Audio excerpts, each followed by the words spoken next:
Octubre de 1987. José estaba de pie frente al ataúd de su madre, intentando cumplir una promesa que le había hecho con la voz entrecortada y el corazón hecho pedazos. Pero cuando su garganta se cerró a mitad de la canción, lo que ocurrió después reveló el verdadero poder de la música, de la fe y de la gente que decide sostenerte cuando ya no puedes más. Los días previos a ese momento habían sido de una oscuridad insoportable. José llevaba meses arrastrando el peso del trabajo, el desgaste emocional, las presiones de una vida pública que no le dejaba aire, y al mismo tiempo la preocupación constante por la salud de su madre, Margarita. Ella había sido mucho más que una madre.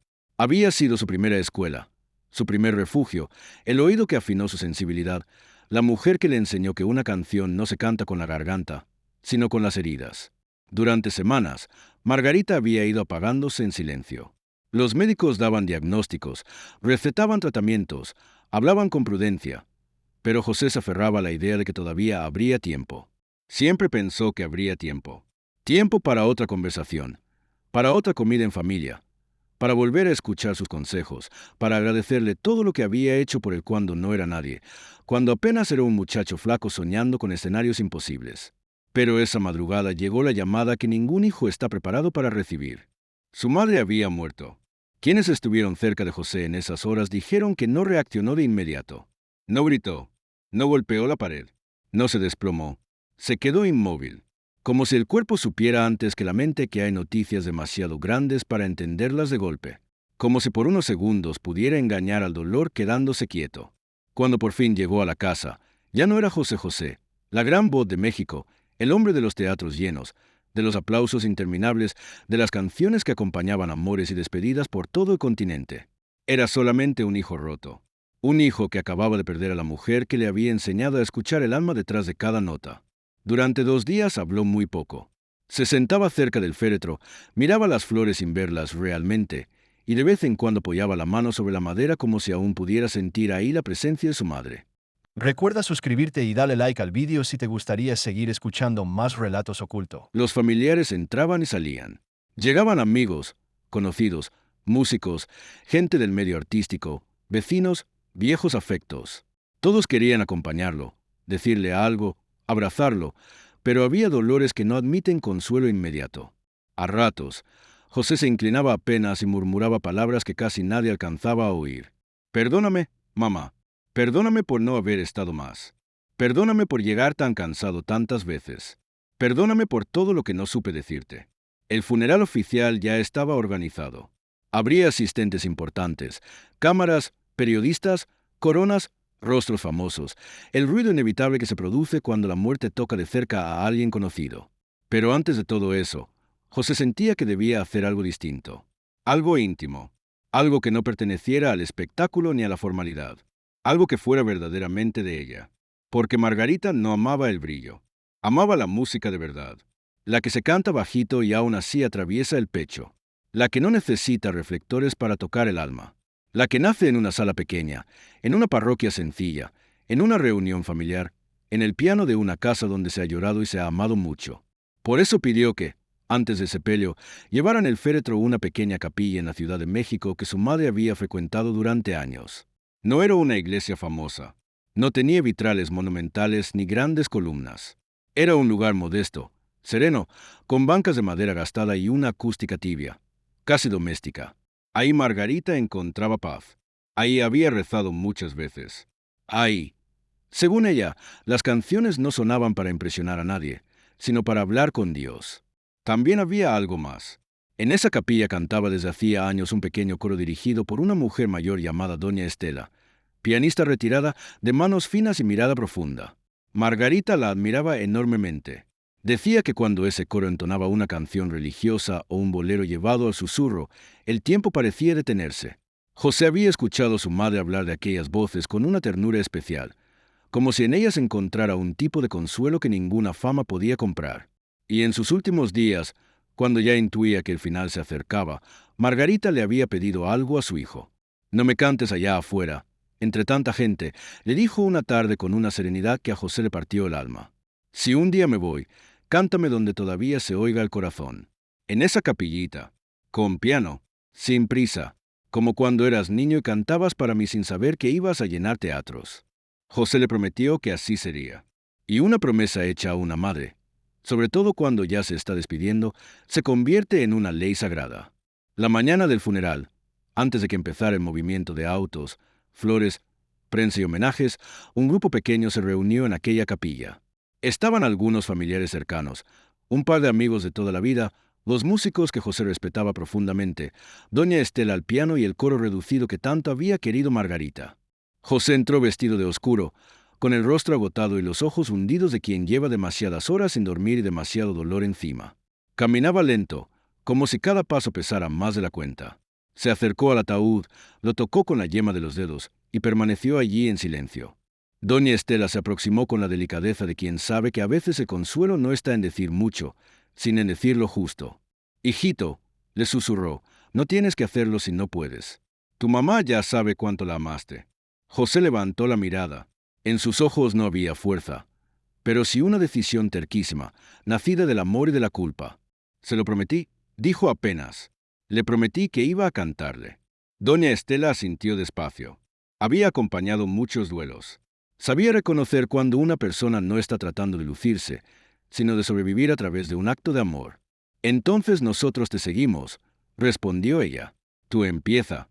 Y si la voz se rompe, nosotros la recogemos». La frase quedó flotando en el aire como una bendición. José se colocó frente al pequeño altar. Detrás de él, el coro aguardó en silencio. Si este tipo de contenido te encanta, suscríbete, porque tenemos más relatos que seguro te encantará. La capilla entera parecía contener la respiración. Ni una tos, ni un movimiento innecesario, ni el crujido de una banca. Solo el peso del momento. Doña Estela dejó caer las manos sobre el piano con una suavidad casi imperceptible. José cerró los ojos, respiró hondo y comenzó a cantar.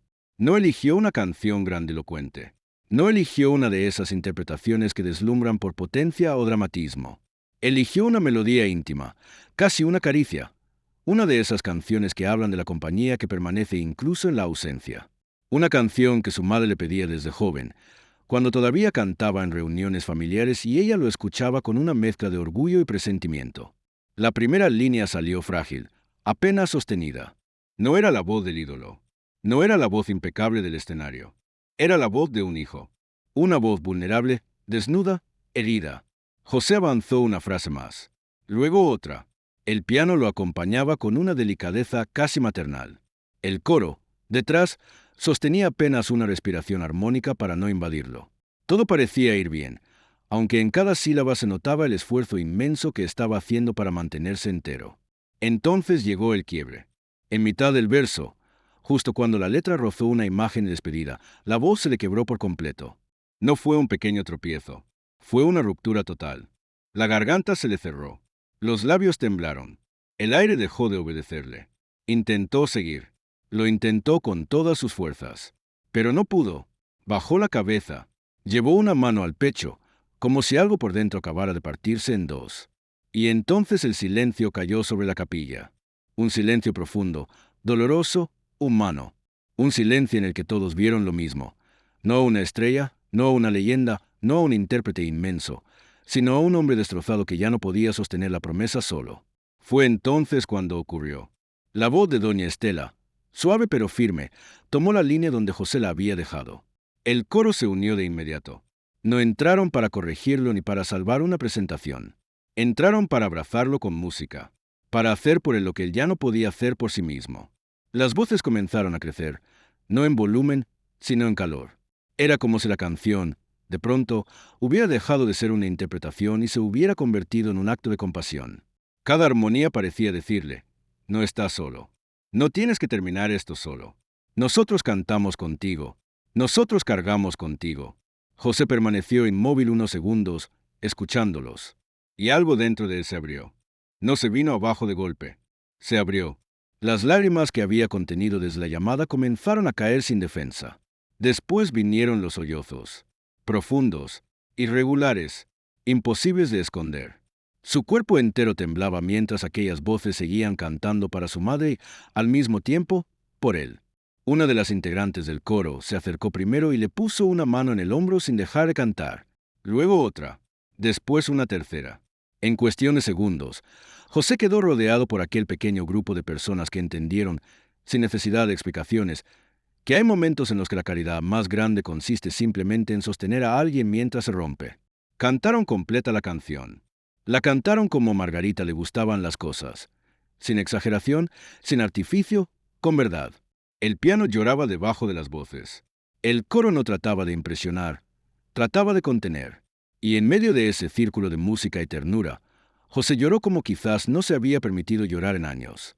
Cuando terminó la última nota, doña Estela se levantó del piano, se acercó a él y lo miró, con los ojos también llenos de lágrimas. «¿Te oyó?», le dijo. «Tu mamá te oyó desde la primera palabra, y oyó también lo que cantamos por ti. Para eso existe la música, hijo, para decir lo que el dolor no nos deja decir solos». José no respondió enseguida. Apenas asintió. Tenía el rostro mojado, el pecho todavía sacudido por los restos del llanto. Pero parecía distinto. No más fuerte, no más tranquilo, no curado, solo menos solo. Luego se acercó al ataúd. Apoyó ambas manos sobre la madera. Se inclinó despacio y besó la tapa con una ternura que dejó a todos en silencio otra vez. Nadie pudo escuchar con claridad lo que murmuró después, pero quienes estaban más cerca dijeron que sonó como una frase nacida desde el fondo mismo del amor filial. «Ya no estás sufriendo, mamá». Y enseguida añadió algo más, casi en secreto. «Cantaron conmigo como a ti te gustaba». José permaneció así unos segundos, inmóvil, hasta que se volvió hacia el coro con los ojos rojos y la voz raspada por el llanto. «¿Pueden cantarla otra vez?», preguntó. Nadie dudó. Doña Estela regresó al piano. El coro retomó la melodía.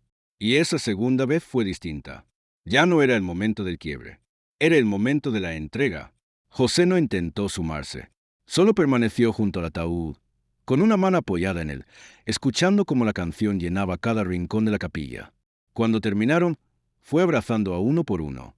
No había palabras suficientes para agradecer algo así. Él lo sabía. Ellos también. Con los años, varios de los presentes recordarían aquella mañana como una de las experiencias más hondas de sus vidas. No porque José José fuera famoso, no porque se tratara de una figura inmensa de la música, sino porque durante unos minutos fueron testigos de una verdad imposible de ignorar. El dolor no distingue prestigio, ni trayectoria, ni talento, ni nombre. Cuando uno pierde a alguien así de esencial, vuelve a ser niño. Y eso fue lo que vieron ese día. No al intérprete de El Triste, no al artista elegante y admirado. Vieron al hijo, al muchacho sensible que todavía necesitaba a su madre. Años después, quienes estuvieron ahí seguirían coincidiendo en los mismos detalles. La forma en que José entró a la capilla como si llevara una piedra dentro del pecho. El instante exacto en que la voz se le rompió. El modo en que el coro tomó la canción sin invadirlo, con una naturalidad casi sagrada. Y sobre todo, la sensación de amor que llenó aquel lugar. Un amor sobrio, concreto, sin adornos. El amor de la gente que decide no apartarse cuando otro se está cayendo. Para José, la pérdida de su madre dejó una herida que nunca terminó de cerrar del todo. La evocaba con respeto, con gratitud y con esa mezcla de nostalgia y culpa que acompaña a quienes sienten que jamás lograron devolver todo lo recibido. En entrevistas y conversaciones privadas, cuando se hablaba de sus raíces, de su sensibilidad, de la emoción particular que ponía en ciertas canciones, su figura aparecía una y otra vez, como una presencia formadora, como una ausencia permanente. Pero aquella mañana en la capilla le dejó algo más que tristeza. Le dejó una revelación. Le recordó que la música no está solamente para lucirse, vender discos o llenar auditorios. La música también existe para cargar el dolor ajeno cuando las palabras ya no alcanzan. Existe para tender puentes entre los vivos y los muertos, para envolver a una persona quebrada y decirle, sin decirlo, que pueda apoyarse en otros. Después de ese día, quienes trabajaron de cerca con José decían que había canciones que lo tocaban de una manera distinta, especialmente aquellas que hablaban de pérdida, de amor incondicional, de despedidas imposibles de aceptar. En los ensayos, a veces cerraba los ojos más de la cuenta. A veces pedía repetir una frase porque sentía que aún no estaba dicha como debía ser dicha. Y a veces, en medio de una interpretación especialmente sentida, parecía volver a otro lugar, a aquella capilla, a aquel piano, a aquel momento en que su voz se quebró y otras voces lo sostuvieron. La historia de aquella despedida nos recuerda algo que solemos olvidar hasta que la vida nos obliga a recordarlo. Nadie debería atravesar el duelo completamente solo. Hay momentos en que la mayor muestra de amor no es ofrecer una solución ni pronunciar un gran discurso. Es quedarse, escuchar, poner una mano sobre el hombro, sentarse al lado, cantar por alguien cuando ya no puede cantar. Eso fue lo que sucedió con José José aquella mañana. Un pequeño coro, un piano discreto, una capilla humilde, un hijo inconsolable y una promesa que, aunque parecía romperse, terminó cumpliéndose de una forma más profunda de lo que él había imaginado. Porque sí, José no pudo terminar la canción con su propia voz, pero la promesa no se perdió. La promesa fue sostenida por otros. Y quizá ahí estaba la lección más poderosa de todas. Hay promesas que no se cumplen en soledad. Hay dolores que solo se atraviesan cuando alguien más entra en ellos con nosotros. Y hay instantes en que la mayor forma de gracia es aceptar que, cuando la voz se nos rompe, otras voces pueden levantarse para terminar la canción.